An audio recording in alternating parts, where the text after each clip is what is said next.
Deciding what you want to take with you is really difficult. Everyone's going to different locations, different altitudes, different temperatures, and so deciding what you need to put in your bag isn't that easy. Now on top of that, you're worrying about what you're leaving behind. Who's going to feed your cat? Who's going to look after your flat? What's going to happen to your car? So with all these thoughts going around in your head, how are you going to actually figure out what you need? Well, I've got one aid that's particularly useful. This is the Traveller's Checklist, and it's got everything you could possibly want to go anywhere with. And your job is to cross out what you don't need. And by doing that, you're actually going to come up with a list of what you do need. And that's a much easier way of doing it.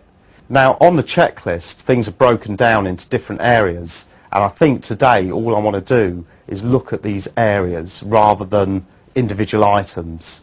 So top of the list is baggage. If you're just going to go to a placement, you're just going to get on the plane, arrive somewhere, open up your bag and live out of it, then really all you need is a holdall, and it can be a very simple one.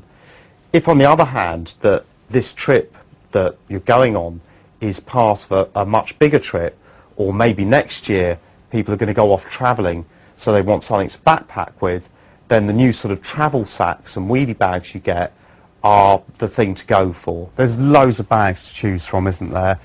I'm going to show you a couple of the features, and really one of the most important things, if you're going to try these things on, make sure they've got weight in them, okay? Because otherwise you're never going to know how it feels. Let me just show you the features you're going to look for. And really what you want is a travel sack, which this is. You've got a decent back system on it, but you won't be using that all the time. So when you're not using it, or you're getting on and off the transport, there's a flap that comes out the back, covers over the back. So all that will hide away if you don't want to use it. The most important things is that you've got a detachable day sack on the front, like that, comes off, and it opens like an old conventional suitcase, so you can open it up and just live out of it. Much better than this sort of pack, where it's a traditional walking pack but terrible to live out of. If you don't want to go for a full-on backpack, because you're doing this trip but then maybe you're just going to go on some normal holidays after that, what you can now get, similar to the travel sack, you've got a detachable day sack here, but this one's actually a wheel, so you don't have to pick it up unless you want to.